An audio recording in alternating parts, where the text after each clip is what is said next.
Unsure of your dream? Study abroad destination? Clear your doubts. Videsh Consult. Call 9676502888.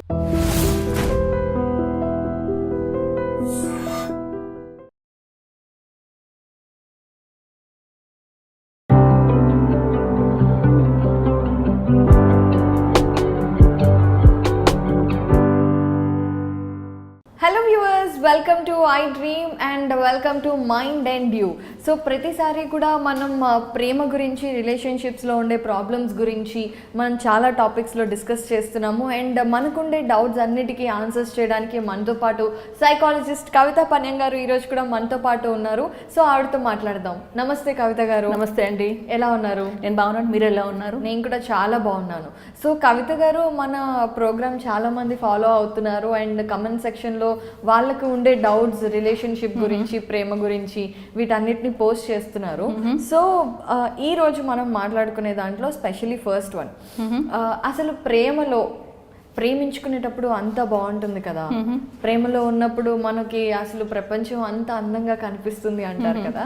కొన్ని రోజుల తర్వాత differences వస్తాయి, దూరం వస్తుంది, ఒకరి అభిప్రాయాలు ఒకరికి సరిపడవు, మాటలు యుద్ధం జరుగుతూ ఉంటుంది. ఇవన్నీ రావటానికి అసలు మెయిన్ కారణం ఏంటి? చాలా మంచి క్వశ్చన్ అండి ఇది. చాలామంది ఇది అడుగుతూ ఉంటారు కౌన్సిలింగ్లో కూడా. సో ఏ రిలేషన్షిప్ అయినా కూడా నీడ్స్ అని ఉంటాయి, అవసరాలు. ఈ అవసరాల వల్ల చాలా వరకు డిఫరెన్సెస్ వస్తాయి, చాలా వరకు ఫ్రిక్షన్స్, గొడవలు, ఫైటింగ్, ఫిజికల్ వైలెన్స్, ఓకే, కొట్టడము, తిట్టడము, ఇవన్నీ నీడ్స్ వల్ల వస్తాయి. సో అవసరాలు అనేది అవి మన రిలేషన్షిప్కి ఒక డైరెక్షన్ ఇస్తాయి. నీడ్స్ అనేది వేరే రకాలవి ఉంటాయి, చాలా ఇమోషనల్, ఫిజికల్, ఫైనాన్షియల్, స్పిరిచువల్, ఇలాంటి నీడ్స్ ఉంటాయి. ఇవి ఇద్దరు పార్ట్నర్స్ ఒకరొకరు కంపాటబిలిటీ లేనప్పుడు నీడ్స్ అవి అన్మెట్గా ఉండిపోతాయి. అంటే మనకి అవసరమైన ఇప్పుడు ప్రేమ అనేది మనం ఒక మనిషిని మొత్తం వాళ్ళు ఎలా ఉన్నారో అలాగే యాక్సెప్ట్ చేయాలి అనే ఉద్దేశంతో అనుకుంటాం కదా. కానీ రిలేషన్షిప్లోకి వెళ్ళాక ఆటోమేటిక్గా లేదు, మనకి ప్రేమలో ఇలా ఉండాలి, అలా ఉండాలి, ప్రేమగా మాట్లాడాలి, చేయి పట్టుకోవాలి, ముద్దుగా మాట్లాడాలి, అలిగితే, ఇలా చాలా ఉంటాయి. సో అసలు ఈ నీడ్స్ అనేవి ప్రేమలో ఎక్కడి నుంచి వస్తాయి? అనదర్ వెరీ గుడ్ క్వశ్చన్ అండి. నీడ్స్ అనేది చిన్నప్పటి నుంచే పుట్టుతాయి. అలా ప్రేమలోకి వెళ్ళిన తర్వాత ప్రేమించిన మనిషి కోసం పుట్టేవి కాదా?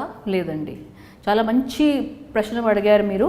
చిన్నప్పుడు మనం పెరుగుతున్నప్పుడు మన అమ్మ నాన్న ఇంట్లో ఎలా ఉన్నారు, వాళ్ళ పర్సనాలిటీ ఎలా ఉండి, చిన్నప్పుడు మీ నీడ్స్ ఉంటాయి. చిన్నప్పుడు లైక్ మా అమ్మ నాన్న నాకు అటెన్షన్ ఇస్తున్నారా లేదా, ఏదైనా కావాలంటే ఆ నీడ్స్ వాళ్ళు ఫుల్ఫిల్ చేస్తున్నారా లేదా, అది ఫిజికల్ నీడ్స్ అయినా ఉండొచ్చు, ట్రావెల్ అయినా ఉండొచ్చు, నాతో కూర్చుని టైం స్పెండ్ చేయట్లేదు కూడా ఉండొచ్చు. కొంతమంది పేరెంట్స్ వెకేషన్ తీసుకెళ్ళిపోతారు, మంచి మంచి ఎక్స్పెన్సివ్ గిఫ్ట్స్ ఇస్తారు, అనుకుంటారు నీడ్స్ ఆర్ మెట్ అని.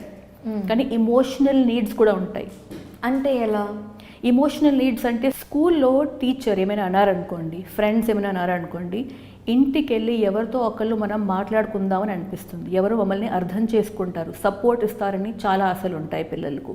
కానీ మీరు ఇంటికి వెళ్తారు, మీ మదర్ బిజీగా ఉంటారు, ఫాదర్ బిజీగా ఉంటారు, ఎవరు ఉండరు మీతో పంచుకోవడానికి ప్రాబ్లమ్స్. అప్పుడు మీరే అలుగుతారు, మీరే ఏడుస్తారు, మీరే అడ్జస్ట్ అవ్వుకుంటూ వెళ్తారు. అంటే ఇమోషనలీ మీకు ఇంట్లో సపోర్ట్ లేదు అన్నమాట. సో అలా మీరు పెరుగుతూ, అండ్ ఆ తర్వాత ఏమవుతుందంటే మీకు అది అలవాటు అయిపోతుంది. అంటే నా ప్రాబ్లం నేనే చూసుకోవాలి, కానీ మీ దగ్గర రీసోర్సెస్ లేకపోతే అది అన్మెట్ నీడ్స్ కింద వస్తుంది. ఈ పర్టికులర్ అవసరం ఇమోషనల్ ఏదైతే అయిందో అది మీ అమ్మ నాన్న వాళ్ళు సరిగా దాన్ని తీర్చలేదు. సో అలా నీడ్స్ అన్మెట్గా అది పైలప్ అవుతూ ఉంటాయి. సో ఒక్కొక్కటి మనకి తెలియకుండానే మనకి కోరికలు అనేవి పుడతాయి. అంటే మన అమ్మ నాన్న దగ్గర మనకి చిన్నప్పటి నుండి తీరనివి మనకు వచ్చే ప్రిన్సెస్ ఆర్ ప్రిన్స్ తీరుస్తారు. ఎగ్జాక్ట్లీ అదేనండి, మీరు చాలా బాగా చెప్పారు. ఇది అప్పుడు రిలేషన్షిప్లో వెళ్ళాక వచ్చేవి కాదు, ఇది ముందే ఉంటాయి, ది ట్రావెలింగ్ విత్ అస్. ఇప్పుడు ఒకటి తర్వాత ఒకటి బ్యాగేజ్ లాగా ఇది క్రియేట్ అయి ఉంటుందన్నమాట. సో మనం ఏమనుకుంటాము, చిన్నపిల్లలు ఏమనుకుంటారు, పెద్ద అయ్యాక నేను ఇలా ఉంటాను, అలా ఉంటాను, నా ఇల్లు ఇట్లా ఉంటుంది, ఇలాంటి మనిషిని పెళ్లి చేసుకుంటాను, ఇలా ఉండకూడదు, అలా ఉండకూడదు, పిల్లల్ని ఇలా పెంచుతాను, మా అమ్మ నాన్న పెంచినట్టు నేను పెంచను, ఇంకా ఎక్కువ ఫ్రీడమ్ ఇస్తాను. ఇవన్నీ చిన్నప్పటి నుంచి మనకి ఫీలింగ్స్, థాట్స్ వస్తాయి. కానీ పెద్ద అయ్యాక రిలేషన్షిప్లో వెళ్ళాక ఫస్ట్ ఇనిషియల్ రొమాంటిక్ ఫేజ్లో అన్నీ బాగుంటుంది, అన్నీ మనం చూసినట్టు ఉంటాం. ఓకే, ఆ 1 month 2 months 6 months అనుకోండి, ఆ తర్వాత ఈ నీడ్స్ ముందుకు వస్తాయి, ఈ అవసరాలు ముందుకు వస్తాయి. అదేం మీరు చెప్పినట్టు చేపట్టుకుని ఉండాలి, ఒక 1 hour మాట్లాడాలి, చాట్ చేయాలి, బయటకు వెళ్ళాలి, ఏమైనా ఉండొచ్చు, లేకపోతే వంట చేసి పెట్టాలి, కెన్ బి ఎనీథింగ్, ఏమైనా ఉండొచ్చు. ఈ నీడ్స్ కొంతవరకు ఇనిషియలీ వాళ్ళు ట్రై చేస్తారు, ప్రయత్నం చేస్తారు మీట్ చేయడానికి. కానీ ముందుకు వెళ్తున్నప్పుడు ఆ నీడ్స్ వాళ్ళు ఎన్ని చేసినా కూడా అది మీకు సరిపోదు. ఎందుకంటే ఇది చిన్నప్పటి నుంచి వచ్చే నీడ్స్, అవసరాలు. సో అక్కడ ఫ్రిక్షన్ స్టార్ట్ అవుతుంది, గొడవలు. నాకు ఎక్కువ టైం ఇవ్వట్లేదు, ఎక్కువ టైం మీరు మీ ఫోన్లో ఉన్నారు, లేకపోతే మీ వేరే ఫ్రెండ్స్తో ఉన్నారు, నాకు నెగ్లెక్ట్గా అనిపిస్తుంది, ఎవరు లేరు అని అనిపిస్తుంది, ఒంటరిగా అనిపిస్తుంది. అంటే ఇది వాళ్ళు చేసింది కాదు, నాట్ కంప్లీట్గా వాళ్ళ తరఫు నుంచి రాదు, చిన్నప్పటి నుంచి మనం ఆల్రెడీ అలా ఫీల్ అవుతూ వచ్చాను. ఆ నీడ్స్ ఏమైనా చెప్పినట్టు ఫిజికల్ ఉండొచ్చు, స్పిరిచువల్ ఉండొచ్చు, ఇమోషనల్ ఉండొచ్చు, ఫైనాన్షియల్ ఉండొచ్చు. మీకు చిన్నప్పుడు ఎక్కువ డబ్బులు లేదనుకోండి, మంచి కాస్ట్లీ బట్టలు మీరు కొనలేకపోయారనుకోండి, మరి పెద్ద అయ్యాక నేను ఈ పని చేస్తాను, లేదా I marry a rich man or a rich woman, మీకు వేరే వేరే కోరికలు ఉంటాయి కదా. సో అది కూడా మనం అక్కడ నీడ్స్ ఆర్ అన్మెట్. సో అది ఒక్కొక్కటి పైలప్ అవుతూ ఉంటుంది, అండ్ దానివల్ల చిన్న చిన్న గొడవలు వస్తాయి, అవి పెద్దగా అయిపోతాయి. సో నీడ్స్ని మీట్ చేయడం చాలా ఇంపార్టెంట్. నీడ్స్ కూడా వేరే టైప్స్ ఉంటాయి. అంటే ఎలా అంటే ప్రేమలో అవసరాలు ఉండటం కరెక్టా కాదా? ఎందుకంటే అందరూ అంటారు అన్కండిషనల్ లవ్. నాకు తెలిసి అన్కండిషనల్ లవ్ అనేది ఇట్స్ అ ఫ్యాన్సీ వర్డ్.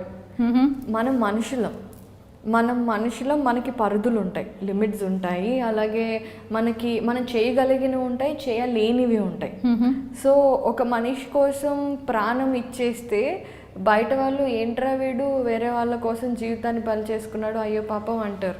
అదే ఒక మనిషి కోసం నేను ఇది చేయలేను అని చెప్తే నువ్వు ఇంత సెల్ఫిష్ ఏంటి, ప్రేమలో ఇది కూడా చేయలేవు అని అంటారు కదా. సో అసలు ప్రేమలో నీడ్స్ అనేది ఉండటం కరెక్టేనా? నీడ్స్ ఉంటే ఆ మనిషి సెల్ఫిషా? అసలు ఎంతవరకు నీడ్స్ ఉండొచ్చు, ఎంతవరకు అది పక్క వాళ్ళకి, పార్ట్నర్కి బర్డెన్ అవ్వకుండా ఉంచాలి? అగైన్ చాలా మంచి క్వశ్చన్ అడిగారండి. నీడ్స్ అనేది ఇట్ ఈస్ వెరీ నార్మల్ అండి, చాలా నార్మల్. నీడ్స్ లేని మనుషులు ఉండరు, అంతే, అందరికీ నీడ్స్ ఉంటాయి. అవును, ఓకే. నీడ్స్ ఉండడం తప్పు కాదు, నీడ్స్ ఎవరు తీరుస్తారు అక్కడ వచ్చింది క్వశ్చన్. అవునా? అవును. ఇప్పుడు మీకు బోర్గా ఉందనుకోండి, ఎవరో వచ్చి మాట్లాడాలి, చేయి పట్టుకుని కూర్చోవాలి, కబుర్లు చెప్పుకోవాలి, ముచ్చట్లు పెట్టుకోవాలి, ఇదా అని మనకు అలా ఫీలింగ్స్ ఉంటాయి. ఇంటికి వెళ్తే అందరూ బిజీగా ఉంటారు, అండ్ దెన్ మనము అందరినీ బ్లేమ్ చేస్తాం, నాకు ఇలా ఉంది, ఎవరు పట్టించుకోవట్లేదు అంటే మీరందరూ you are not loving me అని అంటారు. మెయిన్ లైన్ చూసి నోబడీ లవ్స్ మీ అంటారు కదా అందరూ, నోబడీ లవ్స్ మీ అని. ఓకే, ఇంట్లో ఎవరు నన్ను ప్రేమించలేదు. సో ఇది ఎందుకు వచ్చిందంటే బయట మనకు ప్రపంచంలో రకరకాల ఎక్స్పీరియన్సెస్ వస్తాయి. అవును, లోపల ఇంట్లో అట్లీస్ట్ నాకు ఆ సపోర్ట్ దొరుకుతుందని ఆ ఫీలింగ్ ఉంటుంది. కానీ ఇంట్లో అందరు బిజీగా ఉండొచ్చు, ఇరిటేటెడ్గా ఉండొచ్చు, టైం లేదనుకోండి, వాళ్ళ ప్రాబ్లమ్స్లో అందరూ బిజీగా ఉంటారు. ఎవరు ఖాళీగా ఫ్రీగా రామ్మా కూర్చోమా 24 hours ఉన్నాను అని ఎవరు ఉండరండి. పేరెంట్స్ కూడా, అమ్మ నాన్న కూడా ఉండలేరు అట్లా, అదే నిజం. కానీ మన ఎక్స్పెక్టేషన్స్ ఎలా చిన్నప్పుడు 24 hours ఉండాలి. ఇది ఎక్కడి నుంచి వస్తాయంటే ఒక చిన్న ఎగ్జాంపుల్ ఇస్తానండి. బేబీహుడ్, బేబీస్ ఎలా పిలుస్తారు అమ్మ నాన్నని చెప్పండి? ఏడుస్తారు, మరి చిన్న బేబీస్. ఎస్, అదే ఎగ్జాంపుల్ ఇస్తున్నాను, ఏడుస్తారు. కానీ వాళ్ళు రాలేదు, నెక్స్ట్ ఏమవుతుంది? ఇంకొకసారి ఏడుస్తారు, ఇంకా గట్టిగా ఏడుస్తారు, ఇంకా అది టెంపో వాల్యూమ్ పెరుగుతూ ఉంటుంది, అప్పుడు పరిగెత్తుకొని వస్తారు. కానీ బేబీస్ చెప్పలేరు వాళ్ళకి ఏం కావాలి. సో పేరెంట్స్ గెస్ చేస్తారు, డైపర్ చేంజ్ చేయాలా, ఫీడ్ ఇవ్వాలా, ఎత్తుకోవాలా, ఏం చేస్తే ఆ ఏడుపు వాళ్ళు మానుతారండి. అవునా? సో చిన్నప్పుడే బేబీహుడ్లో మనకి వీఆర్ యూస్ టు జనాలు గెస్ చేయడం, నాకేం కావాలో నీకు తెలవాలి ముందే. ఇక్కడి నుంచే అది స్టార్ట్ అవుతుంది. నన్ను చూస్తే, నా ఎక్స్ప్రెషన్స్ చూస్తే ఎదుటి వాళ్ళు చెప్పాలి నాకేం కావాలని. దట్ ఈస్ ఇర్రాషనల్ అండి. అది బేబీహుడ్లోనే పనిచేస్తుంది. కానీ అది we have not come out of that. So ఇప్పుడు మీరేమనుకుంటారు, ఇంటికి వెళ్తాను, నేను 16 years నాకు ఇప్పుడు. ఇంటికి వెళ్తే మా మదర్ అక్కడే ఉన్నారు, చూస్తున్నారు, కొంచెం నేను టెన్షన్లో ఉన్నాను. మనం అనుకుంటాం, వచ్చి కూర్చుంటారు, ఏం కావాలమ్మా, జ్యూస్ కావాలా, ఏమైనా ఉంటే టెల్ మీ ఏమైంది అని. అది కనుక అట్లీస్ట్ 3-4 times జరగలేదు అనుకోండి. సో మీరేమనుకుంటారు, మమ్మీ చాలా బిజీగా ఉన్నారు, నా మీద ప్రేమ లేదేమో, మేబీ అన్న తమ్ముడు పైన ఎక్కువ ప్రేమ ఉందేమో. అలా సిబ్లింగ్ రైవలరీ కూడా రావచ్చు. ఓకే, సిబ్లింగ్ అంటే మా అన్న తమ్ముళ్ళు. సో ఇది గెస్సింగ్ నేచర్, ఏదైతే నన్ను చూసి తెలవాలి, మైండ్ రీడింగ్ కూడా అంటారు దాన్ని. ఓకే, అది రిలేషన్షిప్స్లో చాలా వరకు నేను చూస్తున్నానండి. అంటే ఈవెన్ నేను కపుల్స్ కౌన్సిలింగ్ వస్తారు కదా, మా ఆయనకి నన్ను చూస్తే నాకు ఏం కావాలో తెలియట్లేదు, నేను మళ్ళీ మళ్ళీ చెప్పాలి ఆయనకి, ఒక 10 సార్లు చెప్తే కూడా హీ డజంట్ అండర్స్టాండ్ అని. అంటే ఎక్కడ తేడా వస్తుంది, మనకి పేషెన్స్ లేదు చెప్పడానికి వాట్ ఐ వాంట్, నాకేం కావాలి. ఇంకోటి, చిన్నప్పుడు మీరు చెప్పినప్పుడు కూడా మీ పేరెంట్స్ ఆ నీడ్ని తీర్చలేదనుకోండి, then that becomes an unmet need. ఇక్కడ కూడా అదే రిపీట్ అవుతే యూ కనెక్ట్ ద డాట్స్. అవునా? చిన్నప్పుడు మా అమ్మ నాన్న ఎలా ఉన్నారో నాకు వచ్చే పార్ట్నర్ కూడా అలాగే ఉన్నాడు, ఇంకా ఉన్నాడు లేదంటే ఉంది, ఇంకా నేను ఎందుకు ఈ రిలేషన్షిప్లో ఉండాలి, వాళ్ళకి ప్రేమ లేదు, నా మీద ఎవరికి ప్రేమ లేదు, ఐఎమ్ లోన్లీ, నేను ఒంటరి దాన్ని, ఒంటరి వాడిని. దీంతో ఇంకోటి ఏమవుతుందంటే, చిన్నప్పుడు ఆల్రెడీ అలా అయింది, మళ్ళీ ఇప్పుడు అవుతుంది. అప్పుడు మనం ఒక వర్డ్ యూజ్ చేస్తాం, ప్రతిసారి ఇలా జరుగుతూ ఉంది, ప్రతిసారి. కానీ మీ పార్ట్నర్తో అది ప్రతిసారి కాదు, 2 సార్లు అయ్యుండొచ్చు, 3 సార్లు అయ్యుండొచ్చు, 10 సార్లు అయ్యుండొచ్చు అనుకోండి, కానీ ఇట్ ఈస్ స్టిల్ నాట్ ప్రతిసారి. సో ప్రతిసారి అనడం ఇట్ ఈస్ నాట్ రైట్ అండి. ఎందుకంటే ప్రతిసారి అంటే మీరు వాళ్ళని అక్యూజ్ చేస్తున్నట్టు ఉంటుంది. మీరు వాళ్ళ మీద దోషం వేస్తుంటే ఎవరు కూడా దగ్గర రారు, ఇంకా దూరం అయిపోతారు. సో కమ్యూనికేషన్లో చాలా జాగ్రత్తగా, మీ నీడ్స్ అన్మెట్గా ఉంటే దాన్ని కొంచెం పాజిటివ్గా ఫ్రేమ్ చేయాలి సెంటెన్సెస్.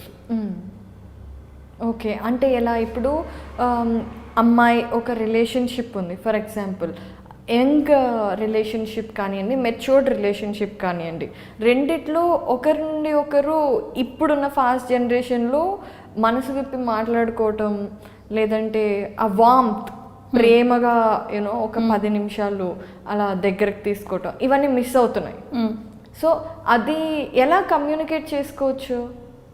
దీనికి ముందు ఒక చిన్న టాపిక్, ఇలా ఎందుకు అవుతుంది అది ఫస్ట్ చూద్దామా? తప్పకుండా. All right. సో చిన్నప్పుడు ప్రవర్తన పేరెంట్స్ది ఎలా ఉంటుందో దానివల్ల రిలేషన్షిప్లో 2 రకాలు ప్యాటర్న్స్ ఉంటాయి, ఐసోలేటర్స్ అండ్ ఫ్యూజర్స్. ఐసోలేటర్స్, ఫ్యూజర్స్. అవును. ఐసోలేటర్స్ పేరెంటింగ్ ఎలా ఉంటుందంటే, వాళ్ళు ఓవర్ ప్రొటెక్టివ్గా ఉంటారు, ఎక్కడ వెళ్ళొద్దు, ఇంట్లోనే ఉండాలి, ప్రతిసారి మీ ఫ్రెండ్స్ పేర్లు ఏంటి, వాళ్ళ నంబర్స్, ఎందుకు ఇంత లేట్గా వచ్చావు, చాలా over protect, it's called helicopter parenting, అలా ఉంటారు. సో వాళ్ళకి ఈ ఫ్రస్ట్రేషన్ అయిపోతుంది, ఏంటి ఇంత కంట్రోల్గా చేస్తున్నారు, they are not giving me freedom అని అనిపిస్తుంది. ఓకే, సో వాళ్ళు పెద్దయ్యాక వాళ్ళకి ఫ్రీడమ్ కావాలి. ఇలాంటి పార్ట్నర్ వద్దు, 24 hours ఎక్కడ ఉన్నావు, ఎవరితో ఉన్నావు, ఏం చేస్తున్నావు, వీళ్ళు మంచి వాళ్ళు కాదు, వాళ్ళు మంచి వాళ్ళు, నా ఫ్రెండ్స్ గురించి వాళ్ళు చెప్తారు, నా వర్క్ గురించి వాళ్ళు చెప్తారు. సో ఇంత కంట్రోల్ వాళ్ళకి వద్దు. So they become isolators. ఎవరంతా ఐసోలేటర్స్, వాళ్ళకి డిస్టెన్స్ కావాలి, స్పేస్ కావాలి రిలేషన్షిప్లో. ఎక్కువగా మాట్లాడి చేతులు పట్టుకుని దగ్గరికి ఉండడం వాళ్ళకి ఇవి నచ్చవు. సో వాళ్ళు కొంచెం డిస్టెన్స్ పెట్టుకుంటారు రిలేషన్షిప్లో. మీరు కనుక రొమాంటిక్ పర్సన్ అనుకోండి, అలా కూర్చుని చేతులు పట్టుకుని స్టార్ గేజింగ్, మంచి మంచి మాటలు, నవ్వులు అన్నీ ఇష్టం ఉంటే ఐసోలేటర్స్కి అవి ఎక్కువగా నచ్చదు. ఫ్యూజర్స్ వాళ్ళకి ఇవి ఇష్టం అండి. వాళ్ళు ఎట్లాంటి వాళ్ళంటే క్లింగిగా ఉంటారు, చాలా దగ్గరే కూర్చో, మీరు టీ తీసుకుంటారు అనుకోండి, ఇక్కడ కూర్చోవచ్చు కదా, ఇది కూడా దూరం అనిపిస్తుంది. ఓకే, పక్కనే కూర్చోవాలి, చేతులు పట్టుకుంటే ఇంకా మంచిది, ఇలా పెట్టుకుంటే ఇంకా మంచిది. సో ఫ్యూజర్స్కి ఎంత దగ్గర ఉంటే కూడా తక్కువ అనిపిస్తుంది, ఫుల్ మర్జ్ అయిపోదాం అనిపిస్తుంది వాళ్ళకి. బట్ అన్ఫార్చునేట్లీ వాళ్ళ పార్ట్నర్స్ ఐసోలేటర్స్ ఉంటారు. అయ్యో, మోస్ట్లీ.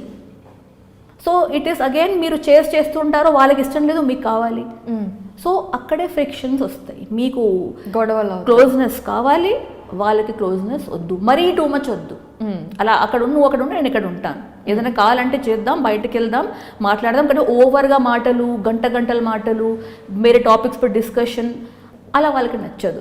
వాళ్ళకి చాలా స్పేస్ కావాలి రిలేషన్షిప్లో. అండ్ ఫ్యూజర్స్కి అది నచ్చదు. వాళ్ళకి ఎంత మర్జ్ అయి ఉంటే అంత మంచిది. అలా ఫ్యూజర్స్ ఐసోలేటర్స్. ఐసోలేట్ అంటే కొంచెం దూరం పెట్టడం. సో వీళ్ళిద్దరిని మనం ఇప్పుడు ఏదైనా సరే ప్రేమించినప్పుడు మనకి మీరు అన్నట్టుగా అవసరాలు 100% తీరకపోయినా ఆ నీడ్స్ అనేవి 50-60% మీట్ అయ్యి 70% మీట్ అయితే రిలేషన్షిప్లో హ్యాపీగా ఉంటాం అట్లీస్ట్. అవును. సో అలా మనకి కావాల్సిన పార్ట్నర్ రావాలి అంటే ముందుగా మనం వాళ్ళలో ఏం చూడాలి? ఫస్ట్ దీనికన్నా ముందు మన